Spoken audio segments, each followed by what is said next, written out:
చేశామన్న కీర్తి కావాలి, ప్రజలు ఓట్లేసేస్తారని చెప్పిన ఆశ. ఓకే, నరహరి గారు, సో ఏంటి వే ఫార్వర్డ్? నిన్న హైకోర్టు మధ్యంతర ఉత్తర్వుల తర్వాత ఏమనిపిస్తుంది మీకు? ఫస్ట్ జయప్రకాష్ నారాయణ సార్ చెప్పినట్టు నేను దాని అంటే డీసెంట్రలైజేషన్ ఆఫ్ పవర్, అధికార వికేంద్రీకరణ, ముఖ్యంగా మనకి 73, 74వ రాజ్యాంగ సవరణ ద్వారా మనము చాలా గొప్ప నిర్ణయము ఈ దేశంలో తీసుకోవడం జరిగింది. ఈ రాజ్యాంగ సవరణ ద్వారా ఈ అమెండ్మెంట్ తీసుకొచ్చిన తర్వాత అధికార వికేంద్రీకరణ ఏదైతే జరగాలో ఖచ్చితంగా జరగలేదు. ఈ రోజు కూడా కేంద్రీకరణ జరుగుకుంటా పోతా ఉంది. అది ఇంకా స్టేట్ లెవెల్లో కేంద్రీకరణ జరగడం, ఏ అధికారాలైతే వికేంద్రీకరణ వ్యవస్థ ద్వారా లోకల్ బాడీస్ కి ఇవ్వాల్సింది ఏదైతే ఉన్నదో అవన్నీ కేంద్రీకరణ అవ్వడం వల్ల మనం ఈ రోజు ఈ సమస్యలు ఖచ్చితంగా చూస్తున్నాం. అయితే సార్ మాట్లాడే దాంట్లో ఒక చాలా ఇంపార్టెంట్ పాయింట్ ఏమిటనంటే, ఈ అణగారిన వర్గాలు ఏవైతే ఉన్నాయో, అయితే మనము రాజ్యాంగం రాసుకున్నప్పుడు కూడా మనం చెప్పుకున్నది ఏంటంటే, మనము సమానత్వ దిశగా అంటే సోషల్ జస్టిస్ తీసుకొచ్చి మనము సమానత్వ దిశగా తీసుకెళ్లి అందరికీ సమానుపాలలో అందరూ తమ మానవ వనరులని పెంపొందించుకునే విధంగా చేసుకొని మనము అందరికీ అధికారం వచ్చే విధంగా తయారు చేసుకుందామని మనం అనుకున్నాం. కానీ గత 75 ఏళ్లలో మనం ఇవన్నీ చూసుకున్నట్టయితే అసలు ఆ సమానత్వము రాలేదు, ఆ సమానత్వం రాకుండా అధికారము రాలేదు. సో ఇప్పుడున్నటువంటి ముఖ్యంగా మనం దేశమంతటా ఏదైతే ఈ బీసీ వర్గాలు, ఓబీసీ వర్గాలకు సంబంధించిన విషయాలు చూస్తున్నామో, మనం లాస్ట్ టైం కూడా నేను జీ న్యూస్ కి వచ్చినప్పుడు లాస్ట్ 10 సంవత్సరాలలో 8 రాష్ట్రాలు బీసీలకి చట్టసభలలో, బీసీలకి లోకల్ బాడీస్ లో మరియు గవర్నమెంట్ జాబ్స్ లో కానీ ఎడ్యుకేషన్ ఇన్స్టిట్యూషన్స్ లో కానీ రిజర్వేషన్స్ బీసీలకు పెంచాలనే విధంగా చట్టాలు పట్టుకొచ్చినాయి. 8 రాష్ట్రాలు 10 సంవత్సరాలు పట్టుకొస్తే అన్ని కోర్టులలో కొట్టివేయడం జరిగింది. సో మనకి చాలా ప్రస్ఫుటంగా ఏం కనిపిస్తున్నారు అంటే, బీసీ వర్గాలు, ఓబీసీ వర్గాలు చాలా ఆస్పిరేషనల్ క్లాసెస్, అంటే ఎంతో ఆకాంక్షలతో కూడుకున్నటువంటి ఈ వర్గాలకి ఎక్కడో దగ్గర ఈ సమానత్వం వస్తే మనకు అధికారం వస్తుంది అనేటువంటి ఎక్కడో దగ్గర ఈ మోసం జరిగింది అనేటువంటిది ఈ రోజు బీసీ వర్గాలు బాగా భావిస్తున్నారు. కాబట్టి ఫస్ట్ అధికారం వస్తే సమానత్వం దానంతట అదే వస్తుంది అనేటువంటి ఈ రివర్స్ కాన్సెప్ట్ లో వెళ్ళడం జరుగుతూ ఉంది. అయితే ఇవన్నీ పరిణామాలు చూసుకున్నట్టయితే ఇప్పుడు అంటే మనం ముందు నుంచి చెప్పుకుంటున్నాము, స్టేట్ గవర్నమెంట్ ఆఫ్ తెలంగాణ ఏదైతే ఈ 42% రిజర్వేషన్స్ లోకల్ బాడీస్ లో తీసుకురావాలనేటువంటి ప్రక్రియ మొదటి నుంచి దాన్ని రాంగ్ డైరెక్షన్ లో తీసుకెళ్ళింది. అది మనం ముందు నుంచి మాట్లాడుకుంటున్నాం. అది పోయి మనము 2 మెయిన్ ఏవైతే నిర్ణయాలు ఉన్నాయో సుప్రీంకోర్టులో, ఇందిరాసాని కేసులో 50% కంటే ఎక్కువ వెళ్ళకూడదని, అదేవిధంగా K Krishnamurthy union of India plus Gavai versus state government of Maharashtra కేసులో ట్రిపుల్ టెస్ట్ జరిపి దాని ద్వారానే లోకల్ బాడీస్ లో బీసీలకి ప్రాతినిధ్యం ఇవ్వాలి అనేటువంటి ఈ రెండు విషయాలని విస్మరించి తెలంగాణ ప్రభుత్వం ఏదైతే నిర్ణయం తీసుకుని జియో పట్టుకొచ్చిందో, ట్రిపుల్ టెస్ట్ లో ఇప్పుడు 50% కోటా ఒకటి దాటింది, మిగతా 2 కరెక్టే కదా? బీసీ డెడికేటెడ్ కమిషన్ ఏర్పాటు చేయడం 2 కరెక్టే. ఆ 2 BC dedicated commission plus empirical data తీసుకొచ్చినట్టు వాళ్ళు దాన్ని మొత్తానికి ఏదో చూపించినారు. కానీ థర్డ్ పాయింట్ ఏదైతే ఉందో 50% దాటకూడదని ట్రిపుల్ టెస్ట్ లో థర్డ్ కండిషన్ ని దాన్ని అతిక్రమించి వాళ్ళు 42% ఏదైతే పట్టుకొచ్చినారో అది మొత్తం కలిపి 67-69% వరకు వెళ్ళింది.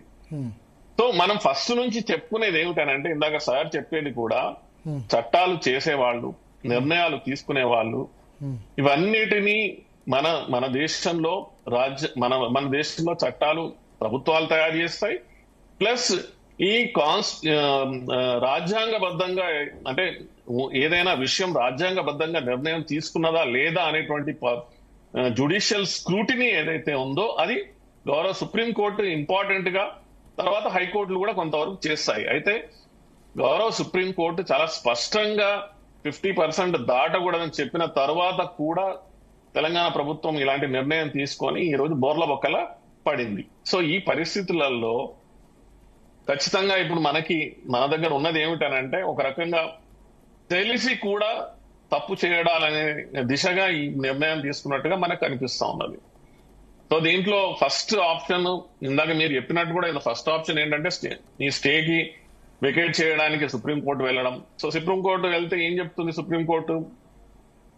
అక్కడికి వెళ్ళిన తర్వాత మీరు ఏ విధంగా ఈ ప్రక్రియని ఏ విధంగా మీరు చేసుకున్నారు, ప్లస్ ముఖ్యంగా గౌరవ సుప్రీంకోర్టు 2021-22లో ఏదైతే Gavai versus state of Maharashtra దాంట్లో చాలా స్పష్టంగా చెప్పిన తర్వాత కూడా మీరు ఆ ట్రిపుల్ టెస్ట్ లో థర్డ్ కండిషన్ ని ఫుల్ఫిల్ చేయకుండా మీరు పట్టుకొచ్చినారు కాబట్టి దానికి స్టే వెకేట్ చేసే ఆస్కారం అస్సలు కనిపించడం లేదు.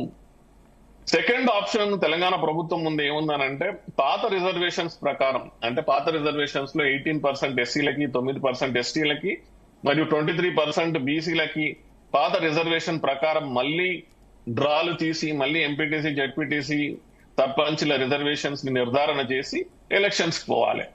అది దానికి పోగలుగుతారా అని అంటే అది కొంచెం డౌట్ఫుల్ గానే ఉంది. ఎందుకంటే వాళ్ళు ఇప్పటికే 42% అనేది పట్టుకొచ్చి ఈ నిర్ణయం స్టే అవ్వడం వల్ల తెలంగాణ ప్రభుత్వానికి కొంచెం చుక్కెదురు అయిన సందర్భంలో సో థర్డ్ ఆప్షన్ నేను మళ్ళీ చెప్పేది ఏమిటనంటే థర్డ్ అండ్ అల్టిమేట్ ఆప్షన్ 1992లో ఏదైతే ఇందిరాసాని కేసులో 50% వరకు 50% దాటి ఏ విధమైనటువంటి రిజర్వేషన్స్ ని అతిక్రమించకూడదు అని 1992లో ఏదైతే నిర్ణయం జరిగిందో దాన్ని చేంజ్ చేయనంత వరకు, అది కూడా 9 మెంబర్ కాన్స్టిట్యూషనల్ బెంచ్ ద్వారా తీసుకున్నటువంటి నిర్ణయం అది.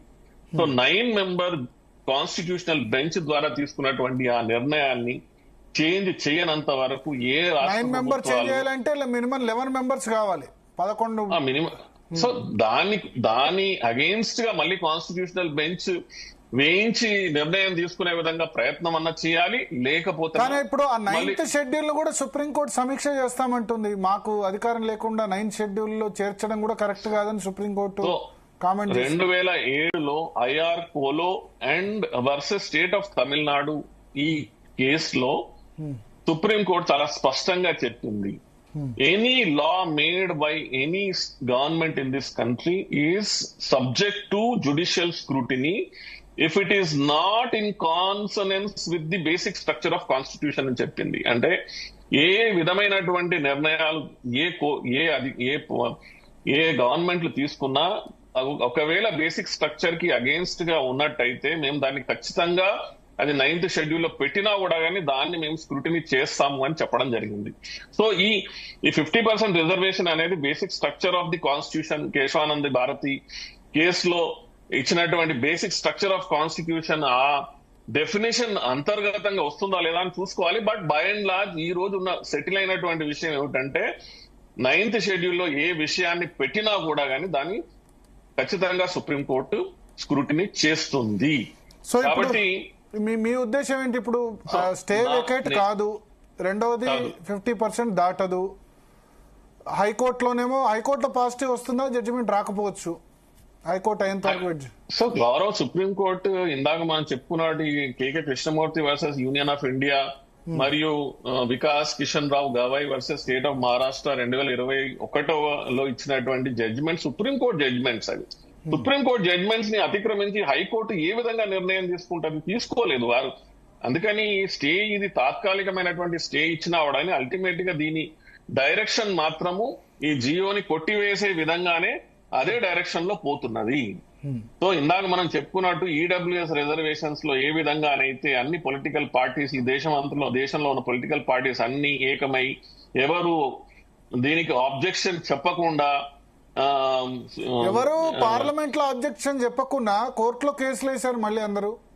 సో కోర్టులో కేసు వేసినారు, కానీ కోర్టులో కేసు వేసిన తర్వాత కూడా డిఎంకే ఆబ్జెక్ట్ చేసింది కోర్టులో, ఆర్జేడీ ఆబ్జెక్ట్ చేసింది పార్లమెంట్ లో వ్యతిరేకంగా చేసినా కూడా కానీ 3:2 5 మెంబర్ కాన్స్టిట్యూషనల్ బెంచ్ దాన్ని 3:2లో దాన్ని ఈ 103rd కాన్స్టిట్యూషనల్ అమెండ్మెంట్ కరెక్టేనని దాన్ని పాజిటివ్ జడ్జిమెంట్ ఇచ్చి దాన్ని ఇందాక సార్ జయప్రకాష్ నారాయణ గారు చెప్పినట్టు ఒక రాంగ్ జడ్జిమెంట్ దిశగా దాన్ని తీసుకువెళ్లడం జరిగింది. కాబట్టి ఈడబ్ల్యూఎస్ రిజర్వేషన్ రావడం జరిగింది. నేనేమంటున్నానంటే అవే పొలిటికల్ పార్టీస్ ఈ రోజు ఇన్ని రాష్ట్రాలలో బీసీలకు సంబంధించినటువంటి సాధికారత దిశగా, ఎందుకనంటే లోకల్ బాడీ ఎలక్షన్స్ అనేవి లెజిస్లేచర్ కు జరిగేటటువంటి ఎన్నికలు ఏవైతే ఉంటాయో ఎమ్మెల్యేలా లేకపోతే ఎంపీలా, దీనికి ప్రీకర్సర్ అంటే ఒక రకంగా లోకల్ బాడీస్ లో ఎన్నికైనటువంటి వాళ్ళు తమని తాము ఎలక్షన్ ప్రక్రియలో కొంతవరకు మెరుగు చేసుకొని ఆ తర్వాత ఎమ్మెల్యేలుగా ఎంపీలుగా ఎదుగుతారు. కాబట్టి లోకల్ బాడీస్ అనేవి మన డెమోక్రసీకే చాలా ఇంపార్టెంట్ ఎలక్షన్స్. అందుకని మనం ఈ దేశంలో ఉన్న అన్ని పొలిటికల్ పార్టీస్, అన్ని రాష్ట్రాలు ఇవి కోరుకుంటున్నాయి. కాబట్టి మరి అందరూ కలిసి రావచ్చి ఆ కాన్స్టిట్యూషనల్ అమెండ్మెంట్ ఏదైతే చేయాలనుకుంటున్నారో, అంటే మనం 9th షెడ్యూల్ లో పెట్టినా కూడా కానీ దాని జ్యుడిషియల్ స్క్రూటినీ జరుగుతుంది. కాబట్టి ఇంకా మిగిలిన ఏకైక మార్గం ఏమిటనంటే రాజ్యాంగ సవరణ ద్వారా కాన్స్టిట్యూషనల్ సవరణ అంటే భారతీయ జనతా పార్టీ ప్రభుత్వం, కేంద్ర ప్రభుత్వం చేయాలి. వాళ్ళు చేసేందుకు సిద్ధంగా ఉంటే ఎప్పుడో చేసేవాళ్ళు కదా. నేనేమంటున్నా అంటే అన్ని పొలిటికల్ పార్టీస్ ఎందుకు ఏకం కావట్లేదు? ఈ రోజు ఈ పొలిటికల్ పార్టీస్ అన్ని మహిళా బిల్లు మీద జేపీ గారు చెప్పినట్టు 96 లో ఏకమైతే బిల్ పాస్ అయింది 30 సంవత్సరాల తర్వాత 2024లో. బీసీ రిజర్వేషన్స్ సంబంధించి కూడా ఒకళ్ళ మీద ఒకళ్ళు చెప్తారు. చట్టసభల సంగతి పక్కన పెడితే లోకల్ బాడీస్ లో కూడా 50% దాటాలంటే అన్ని క్రెడిట్ ఏకాభిప్రాయం రాదు. ఇందాక మీరు అడిగిన ప్రశ్న కూడా ఎన్ని రోజులని బీసీలు ఓబీసీల యొక్క ఆస్పిరేషన్స్ ఇవ్వాలి, ఆకాంక్షలని మీరు ఎన్ని రోజులని దీన్ని ఆపుకుంటూ పోతారు? అయితే తమిళనాడు ఏదైతే 69% రిజర్వేషన్స్ కి తీసుకువెళ్ళగలిగినదో ఈ రోజు ప్రతి ఒక్కరు ఇదే ప్రశ్న అడుగుతారు. అరే తమిళనాడు అక్కడ పొలిటికల్ పార్టీస్ అన్ని నిన్న ఒకటి చెప్పారు. నిన్న ఒకళ్ళు చాలా ఇంపార్టెంట్ పాయింట్ చెప్పారు. తమిళనాడులో ఎంబీసీలకు 20% రిజర్వేషన్ సపరేట్ గా ఇచ్చారు. ఎంబీసీ సంబంధించి ఎంపెరికల్ డాటా 2 సంవత్సరాల పాటు పూర్తిగా అభిప్రాయ సేకరణ చేశారు. ఇక్కడ ఏదో 2 నెలలా కాకుండా. సో అట్లా ఎంబీసీలకు రిప్రజెంటేషన్ లేని వాటిని కాకుండా మొన్న ఎవరో రేజ్ చేస్తుంది ఏంటంటే బీసీలు ఆల్రెడీ 39% ఎంపీటీసీలు ఉన్నారట.